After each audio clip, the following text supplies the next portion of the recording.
मनात एक विचार आला की आपण संस्था स्थापन करायची. संस्था ही स्थापन याच्यासाठी करायची की विविध उपक्रम आपल्याला त्यात करता आले पाहिजे.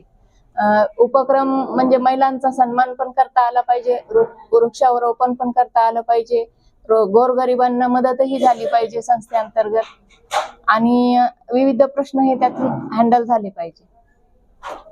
मॅडम, हा कार्यक्रम घेताना नेमकी काय अडचण आली, त्याच्यावर कसे मात? म्हणजे हे पुरस्कार हे करताना महिलांची जी लिस्ट असते त्याचे काहींचे नंबरच नव्हते आणि ज्या भेटायच्या त्या कार्यक्रमातच भेटायच्या, त्यांचे घरही मला माहिती नव्हते. मग घर माहिती नसल्यामुळं मी काही गडकर भाऊंना, काही ससोदादांना सगळ्यांचं मार्गदर्शन घेऊन काही यांच्या हस्ते देऊन टाकले, पण काही राहिले ते इथे दिले. मॅडम, आपणही सामाजिक कार्यात सहभागी आहात, आपलंही सामाजिक कार्य आहे. पुरस्कार निवडताना एक तारेवरची कसरत असते, कसे पुरस्कार ते निवडले जातात? मनात विचार आला की आपण बहुजन सामाजिक सांस्कृतिक विचार मंच मध्ये काम करतो. बहुजन म्हणजे सगळ्यांना एकत्रित घेऊन आपण काम करतो. त्यात माझी कांचन बहुउद्देश सेवाभावी संस्था, दोन्हींचं मिळून आपण सर्व धर्मातल्या म्हणजे जातीचा विचार न करता आपण सगळं एकत्रित करून विविध क्षेत्रातल्या कर्तृत्ववान महिलांचा सत्कार घेण्याचं ठरवलं. महाराष्ट्राचे उभरतं जे नाव आहे गायनामध्ये थोडूबाई आपल्या उद्घाटक आहेत, त्यांच्याशी संपर्क कसा केला आणि त्यांनी पहिल्याच फोनमध्ये तुम्हाला होकार दिला का? कारण त्यांचे वर्षाचे कार्यक्रम बुक असतात. ताईंचा माझा आपले रतनकुमार पंडागळे मामा त्यांच्या कार्यक्रमामध्ये माझा संपर्क झाला आणि मग असाही संपर्क होत असतो ताईंशी. मग ताईंना मी 6 डिसेंबरला संध्याकाळी कॉल लावला आणि पहिले ताईंना विचारून घेतलं की ताई मला वेळ द्या, मी असा प्रोग्राम घेत आहे. ताईंनी मला काही एक विचार न करता ताईंनी होकार दिला. हा होकार मला एक उभारी अशी एक ऊर्जा मिळून गेली की मला ताईंनी हो म्हटलं आणि मी दुसऱ्या दिवशीच कामाला लागली.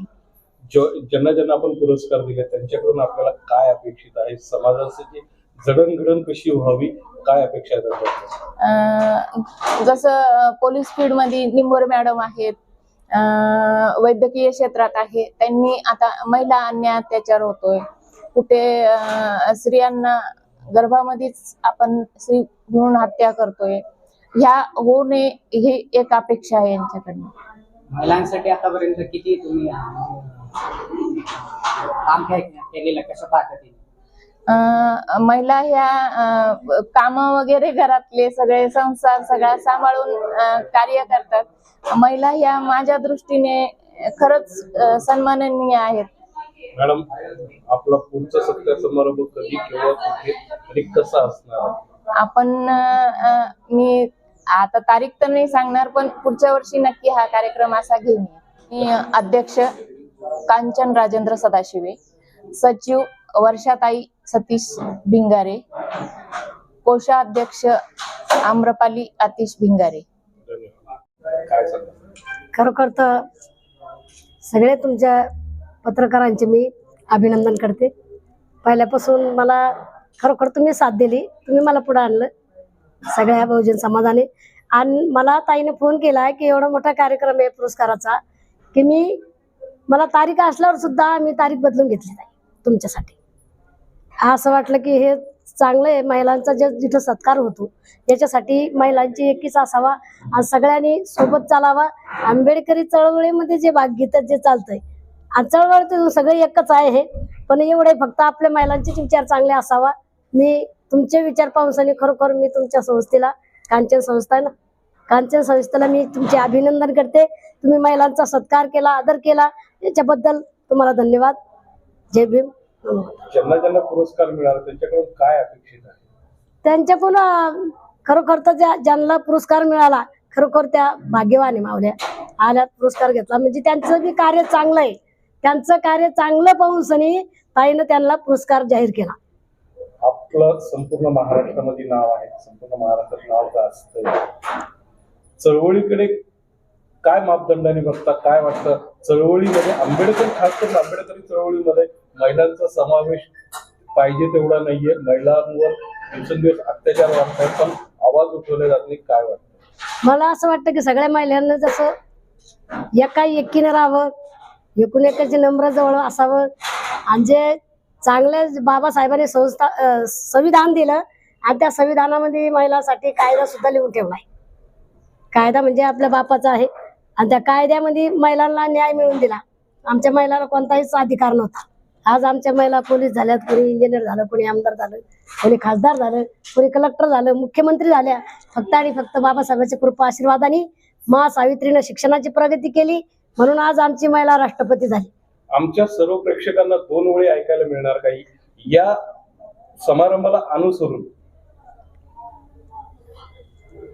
तेच मग खाता त्या भाकरीवर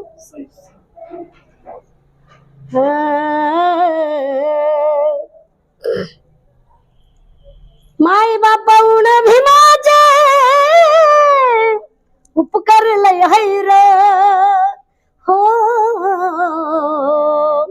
तुम्ही खाता त्या भाकरीवर, आपू खातो त्या भाकरीवर, बाबासाहेबांची सही हैर, तुम्ही खाता त्या भाकरीवर, बाबासाहेबांची सही हैर. जय भीम, नमो बुद्धाय. क्या कहेंगे मैडम, आज आपको जो तो सम्मान मिला है, ट्रॉफी मिली है? आज कंचन बहुउद्देशीय सेवाभावी संस्था की तरफ से शहर में के कर्तृत्ववान महिलाएं जो थी उनको राज्य स्तरीय समाज भूषण पुरस्कार मिला है और अपनी बेहतर पत्रकारिता के लिए मुझे ये सम्मान चिन्ह मिला है.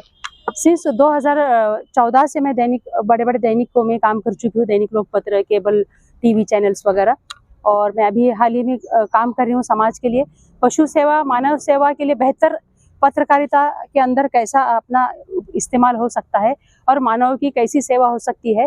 अपने डेरिंग भरे अंदाज से समाज के जो भी मसले हैं, जो भी ज्वलंत प्रश्न चिन्ह है, जो भी समस्या है, सब तक लोगों की मदद कैसी पहुंचे अपने पत्रकारिता के माध्यम से, लोगों को कैसा बेनिफिट मिले, ये मेरा हमेशा प्रयास रहता है. और हर बार सत्य के लिए हम काम करते हैं. पत्रकारों के कंधे पे बहुत बड़ी जिम्मेदारी होती है. अपनी निर्भीड और निष्पक्ष पत्रकारिता के लिए मुझे ये जो सम्मान चिन्ह मिला है, मैं बहुत खुश हूँ, उत्साहित हूँ, और मैं आयोजक का धन्यवाद करती हूँ कि आज उन्होंने हमें पत्रकारिता के लिए इस सम्मान के लिए चुना है. आपका नाम बोलिए. मुमताज पठान उर्फ ताज खान, समाज सेवी का पत्र. आपकी सेवा के बदले में आपको एक पुरस्कार मिला. 2014 से मैं दैनिक के लिए काम कर रही हूँ, जब से लेके आज 2024 तक जो मेरी पत्रकारिता की सेवा है उसको देखते हुए आयोजकों के पास बहुत सारे ऐसे नाम आए थे, चेहरे आए थे, लेकिन उन्होंने जो डिजर्व करता है कैंडिडेट, बस उसी का सिलेक्शन किया है, जिनमें से मैं आती हूँ. और मेरा 2014 से पत्रकारिता देखते हुए उन्होंने 2024 में मुझे अभी ये इस अवार्ड के लिए चुना है. पत्रकारिता के लिए ये सम्मान मिलना मेरे लिए बहुत खुशी की बात है. औरंगाबाद के जितने पत्रकार है सभी के लिए एक पॉझिटिव्ह सिम्बॉल है कि अच्छे पत्रकारों का सम्मान इस शहर में होता है. इतर महिलांसाठी काय संदेश द्या? सभी महिलाओं ने समाज के आगे आना चाहिए और सत्य के लिए बढ़ चढ़ कर हिस्सा लेना चाहिए, काम करना चाहिए, बिना डरे, निडर होकर. समाज में जो पैनल है, पत्रकार है, पुलिस है, इन सब का इस्तेमाल करना चाहिए, जब भी जाके हमारा एक अच्छा समाज निर्माण होगा. वरना अगर हम ऐसे ही डरते रहे, महिलाएं डरती रही और अगर सामने नहीं आई तो एक अच्छा समाज निर्माण नहीं होगा. शिक्षक दिन आहे ते खरं म्हणजे सावित्रीबाई फुलेंचा जयंती दिन हा शिक्षक दिन म्हणून साजरा व्हायला पाहिजे या मतासाठी आहे. पहिल्या प्रयत्नात ज्यांना पुरस्कार मिळत आहे. Subscribe now and press the bell icon. Never miss an update.